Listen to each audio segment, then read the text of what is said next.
People are actually getting reported for this, and I actually was told of someone who's being deported for doing just that. Hey friends, welcome to my channel.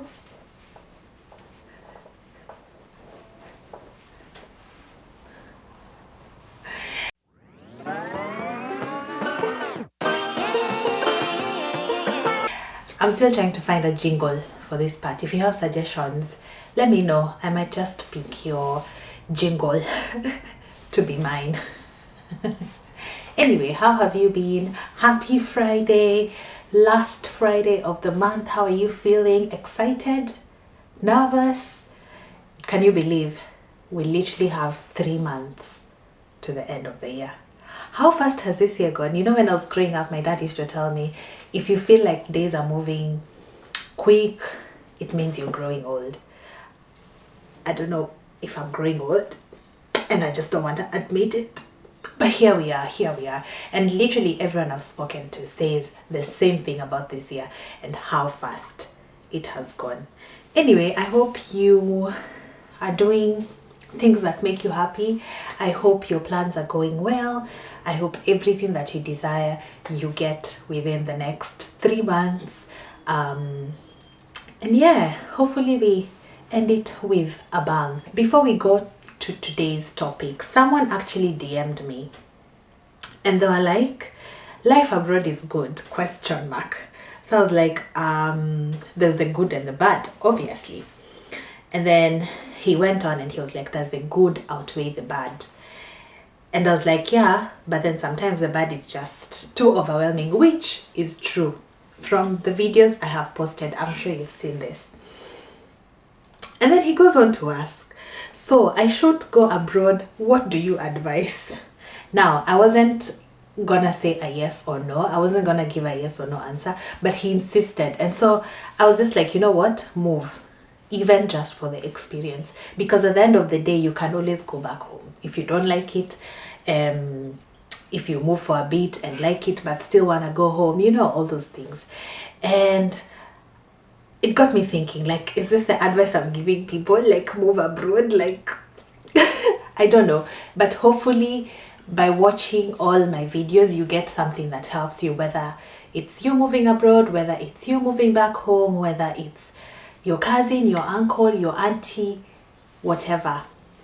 If you're sharing this video with them, I hope they get the clarity they so desire. And thank you for everyone who has subscribed. Thank you for everyone who shares. Thank you for even those who DM me and are like, oh, I find your content so helpful. I appreciate it, I really do. If you're new here, my name is Lisa. If you haven't subscribed, this is your sign to. So let's get straight into today's topic. I feel like sometimes we do certain things without knowing, and sometimes they can be detrimental to us and how we settle in, especially for someone who's moving abroad. And I thought, why not talk about certain things you should not do or things you need to avoid when moving abroad. The first one I would say, and one that actually I got caught up in, is procrastination. So when I was planning to like make the big move, I remember like we had all these plans and my parents were gonna come to my house and my mom was gonna help me pack and all that stuff. And in my head I was like, oh, I'll go make my nails, I'll go do all these things, I'll go shopping for these little things that I knew I would find. Let me tell you, the way time went by so quick. I came with crusty nails. I came having not bought everything I hoped I would buy. It was just a whirlwind. I thought I had time, but then I didn't. And being such a procrastinator, I feel like I should have planned better, because I'm a planner, but then I'm a procrastinator. I know, very deep. The second one is ignoring legal requirements. Now, moving abroad as a student, as a partner to a student, as someone who's under a work visa, there's very different rules and regulations for each of these categories, and even other categories I haven't mentioned. So it's up to you to familiarize yourself and know what is required of me. Because one of the things, for example, if you move abroad as a student, you're required to attend your classes full time. So if you start missing classes, the lecturer can report you to immigration, you might be deported. You know, these things that you could easily avoid if you actually just abide by all the legal requirements that are, of course, stipulated either in your visa or in your school letter and all that. One thing I've seen people being on the wrong side about or on is they apply to a certain uni, these big unis, and then they come, they study their first semester there, and then they're like, the fees here is too high, I'm just gonna switch to a college. So obviously they end up switching to a college, which is most times less than half what they need to pay in the big university. So they switch and then they change their course. And then the uni that called you here is at a loss. And I've actually seen people are actually getting reported for this. And I was told of someone who's being deported for doing just that. Missing classes, I think they were trying to change, I'm not so sure the story. And, well, she's getting deported. She's getting deported. So try as much as possible to make sure you are on the right side of the law. Another one that I may or may not have been guilty of because I got away with it. Overpacking.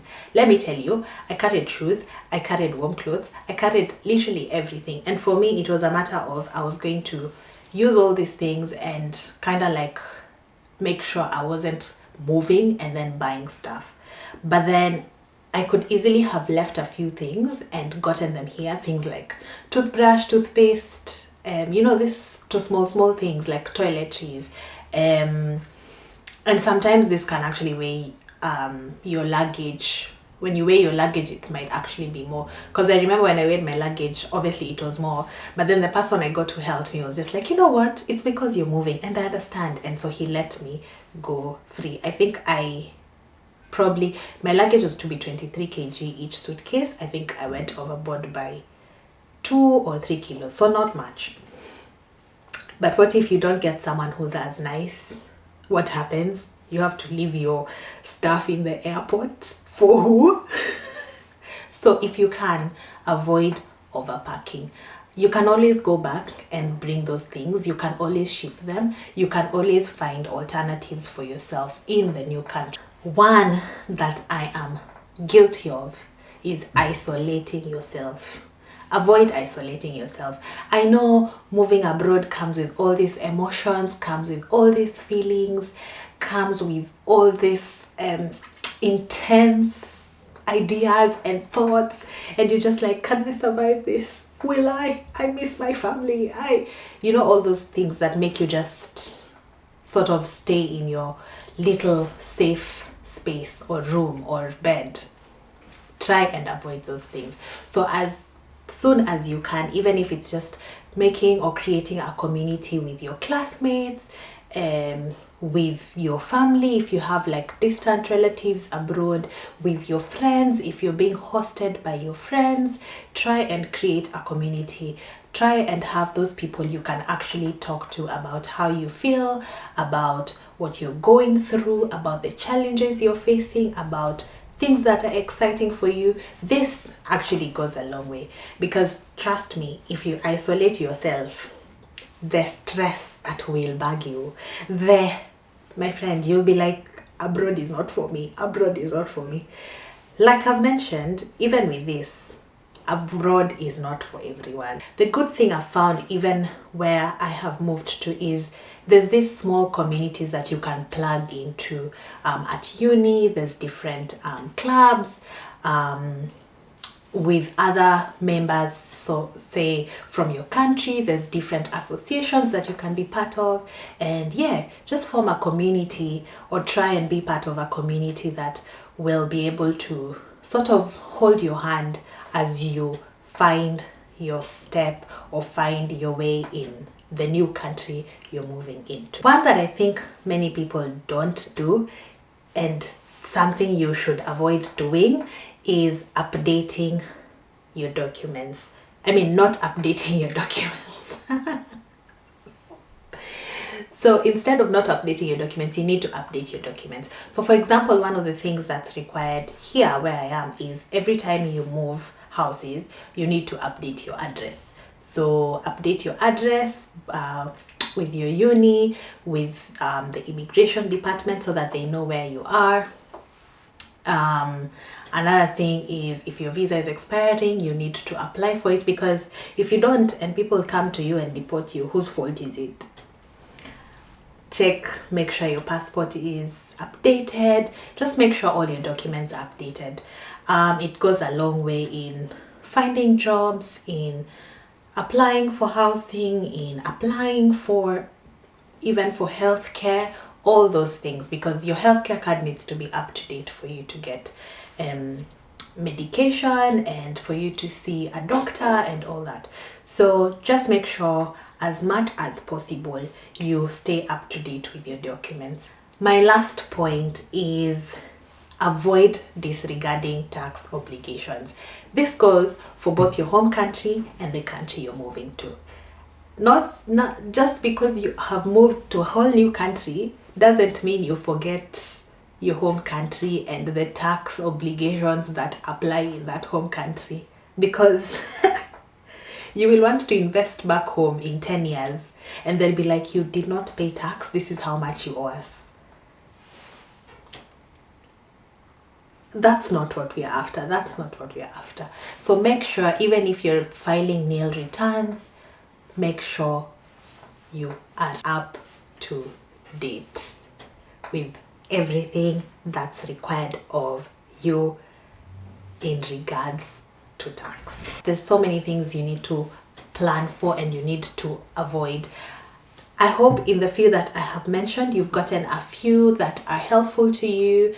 If you're planning to move abroad, make sure you note them down, especially the legal one. The legal one, please note it down. If you have any more tips, drop them in the comments down below. If you have any questions, feel free to reach out and I will be sure to answer them. Thank you so much for watching this, and I will see you in my next one. Bye!